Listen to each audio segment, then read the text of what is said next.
জীৱনৰ আটাইতকৈ মূল্যৱান বস্তু দুটা কি জানেনে? সময় আৰু সম্পৰ্ক।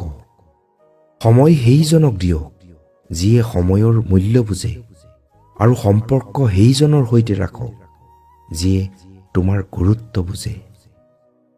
অহংকাৰ নকৰিবা, পতন হ'ব। জোখতকৈ বেছি সহজ সৰল মনৰো নহবা, কাৰণ এইখন স্বাৰ্থপৰ সমাজে তোমাৰ সৰলতাখিনিৰ সুযোগ লৈ তোমাকেই প্ৰবঞ্চনা কৰিব। যিয়ে নিজৰ স্বাৰ্থৰ বাবে আনক ইউজ কৰে, সিয়েই এদিন ইউজলেছ হৈ পৰে।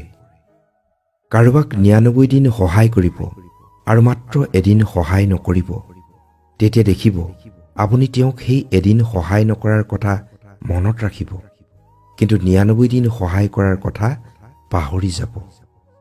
ক্ষমা ১০০০ বাৰ কৰিবা, কিন্তু বিশ্বাস এবাৰেই কৰিবা, কিয়নো সময়ৰ সোঁতত মানুহৰ ব্যৱহাৰ সলনি হ'লেও চৰিত্ৰ কেতিয়াও সলনি নহয়। এয়াই বাস্তৱ। আজিৰ সমাজত ভাল মানুহে ঠগ খায়, সৎ মানুহে কষ্ট পায়, আৰু সহজ সৰল মানুহে আঘাত পায়, কিন্তু স্বাৰ্থপৰ মানুহে আনন্দত জীৱন কটায়। আনৰ ঠাট্টা মস্কৰা সহ্য কৰি থকা হয় কেৱল ভদ্ৰতাৰ খাতিৰত। যদিহে এয়া প্ৰয়োজনতকৈ অধিক হৈ গৈ থাকে, তেন্তে এটা সময়ত ধৈৰ্যৰ বান্ধ খুলি পৰিব পাৰে। মই ভাল নে বেয়া সেয়া কাৰোবাক চাৰ্টিফিকেট দিয়াৰ দৰকাৰ আছে বুলি নাভাবোঁ। সেয়ে আনে মোৰ চৰিত্ৰক লৈ প্ৰশ্ন কৰাৰো প্ৰয়োজন আছে বুলি নাভাবোঁ। ধন সম্পত্তিক লৈ কেতিয়াও অহংকাৰ কৰিব নালাগে।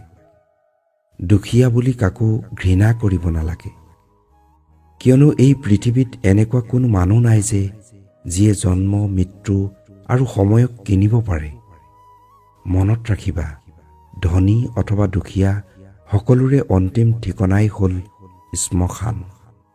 যেতিয়া অকলশৰীয়া হৈ পৰোঁ, কেতিয়াবা এই কথা ভাবি মনত শান্তি পাওঁ যে এতিয়া মই তোমাৰ বাবে বিৰক্তিৰ কাৰণ হৈ থকা নাই।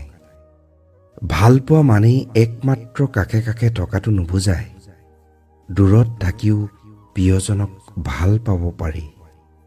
নোপোৱাৰ দুখে ঘেৰি ধৰিলেও প্ৰাপ্তিৰ আশাত আগুৱাই যোৱাৰ নামেই হ'ল জীৱন। ভালপোৱা আৰু মৃত্যু দুয়োটাই নীৰৱে আহে। এটাই লৈ যায় জীৱন আৰু আনটোৱে মন। শৈশৱৰ দিনবোৰেই ভাল আছিল।